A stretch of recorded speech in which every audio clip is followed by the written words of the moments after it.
Hello everyone, my name is Deadlyslob with TGN.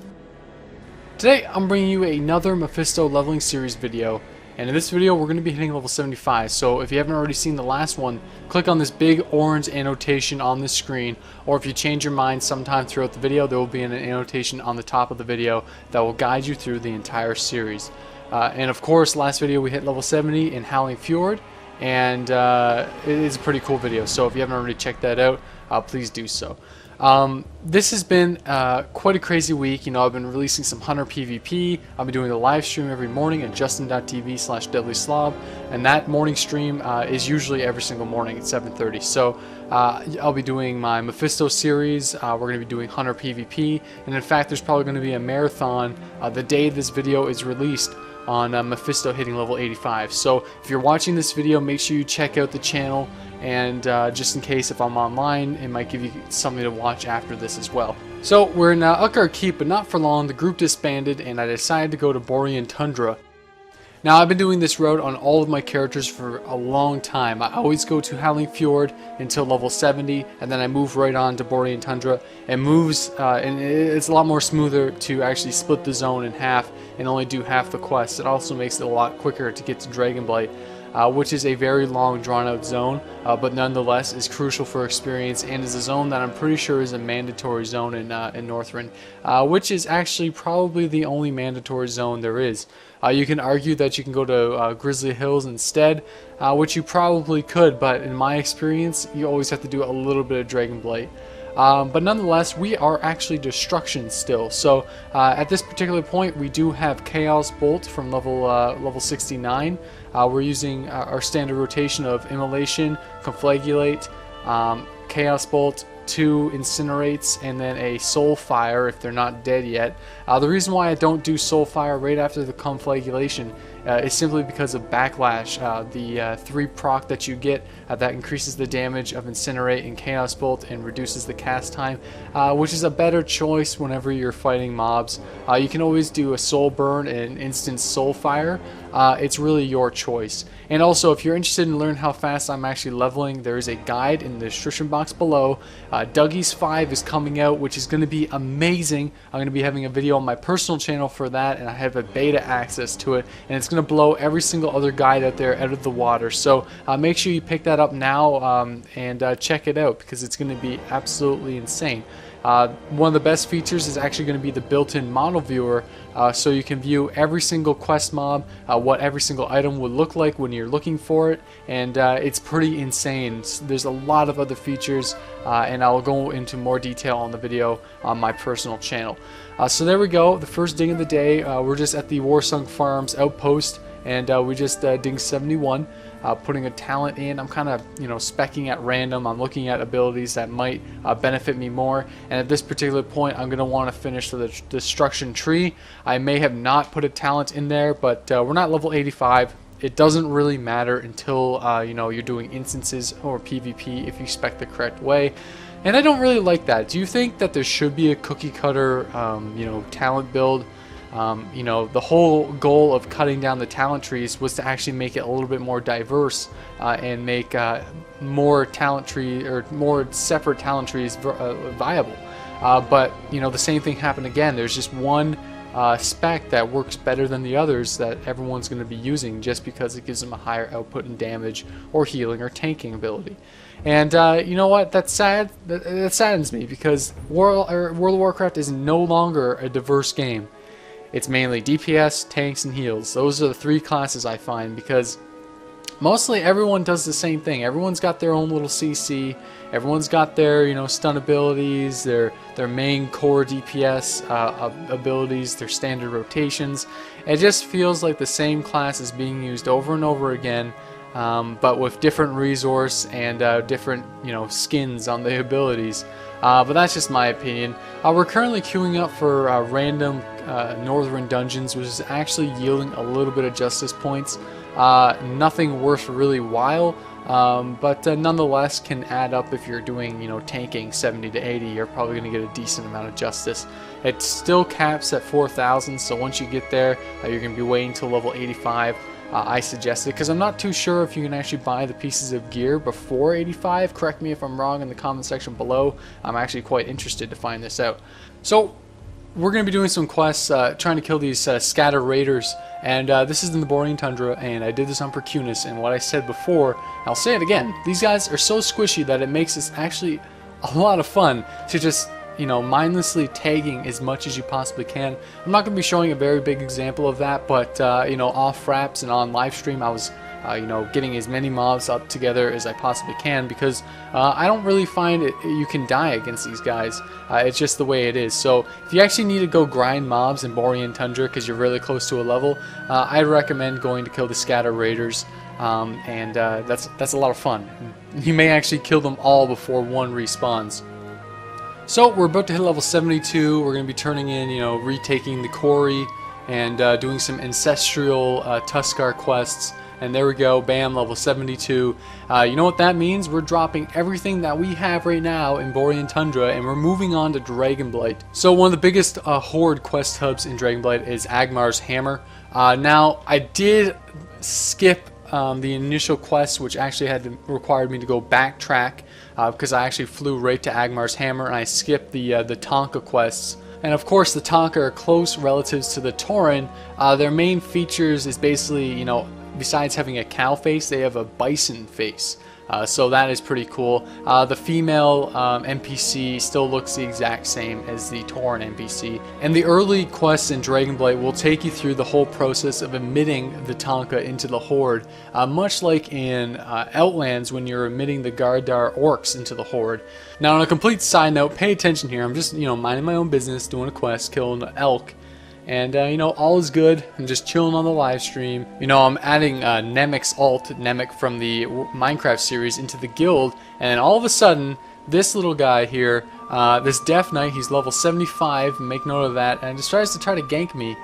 So I open up with a fear, and I've never fought in PvP before as a Destruction Warlock, so I had no idea what I was doing, but you know what, I knew my, you know, PvE rotation, so all I needed to do was just keep my fears up as possible. I'm going to try to get out of that Death and Decay, and my Void Walker's on there. I'm casting a Chaos Bolt now, and bam, my Immolate Dot actually finished him off.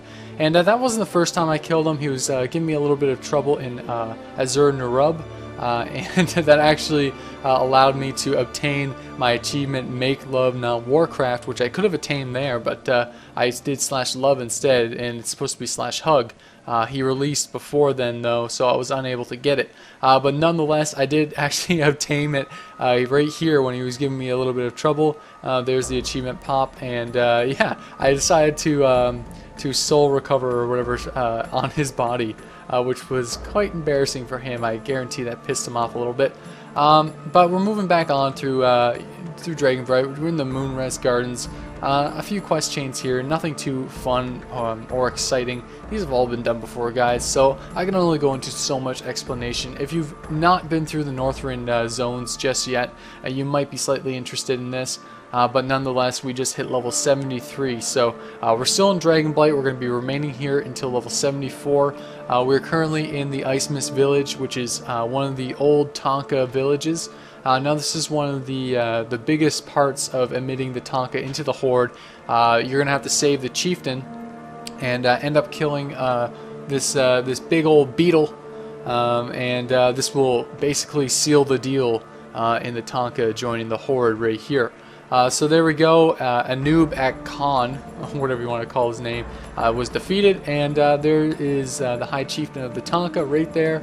You have to do some crazy speech, and he does also some more RP speech. Nothing that some of you guys might be interested in, but nonetheless is a cool little feature and quest that was added in to Agmar's Hammer. Very cool to see an additional faction being added to the Horde. I wish they were playable. I really wish the Gardar Orcs would be playable too. I just think that'd be, you know, a smart idea. Maybe down the road Blizzard has some plans to make things a little bit more customizable. I hope so.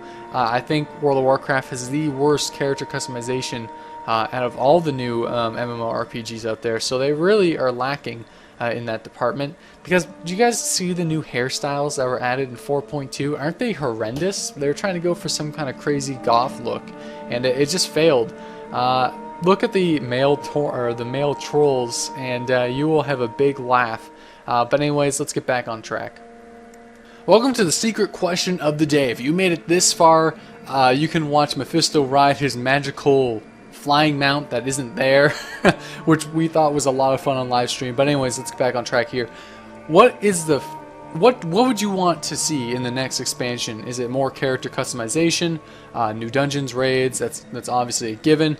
A new hero class, a new race. What would you like to see in the next World of Warcraft expansion? You can go into as much depth as possible.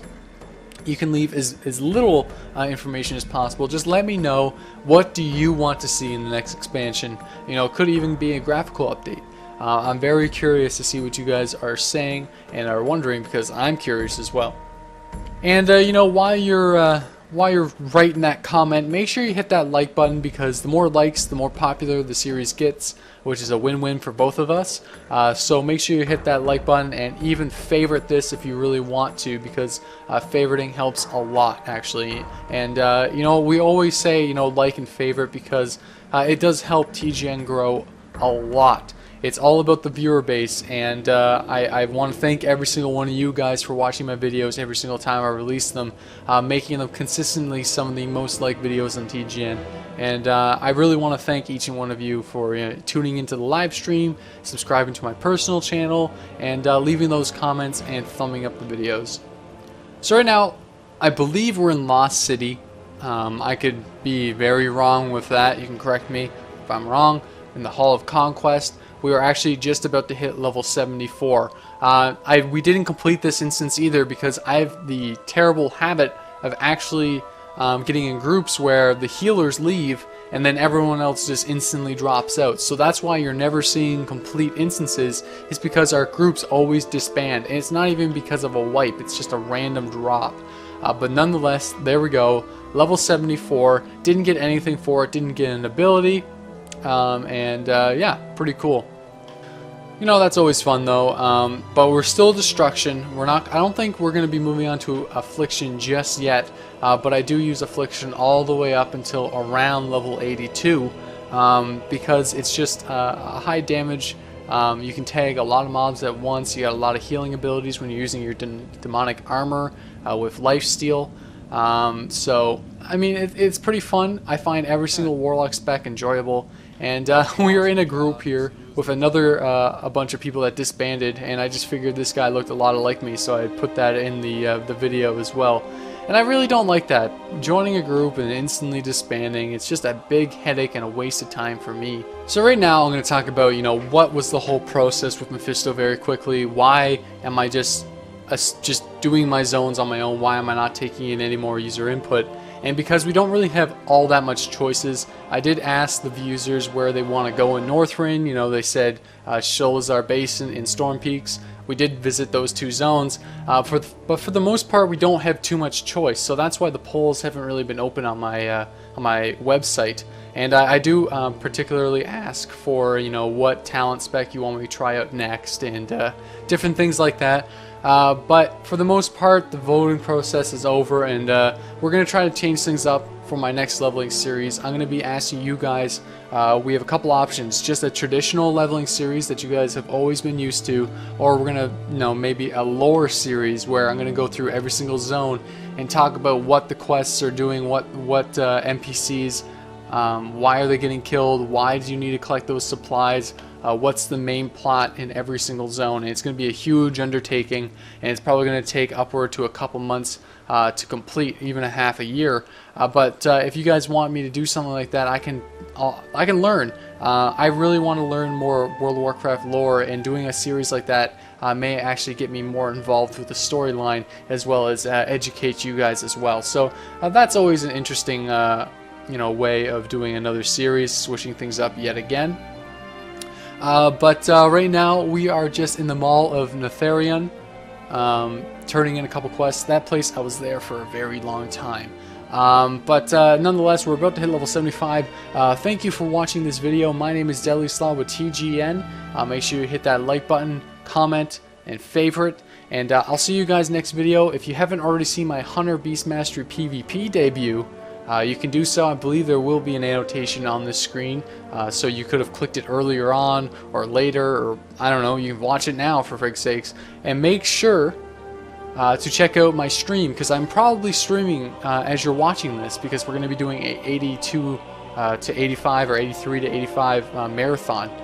So there we go, there's Ding level 75, and I'll see you guys next video.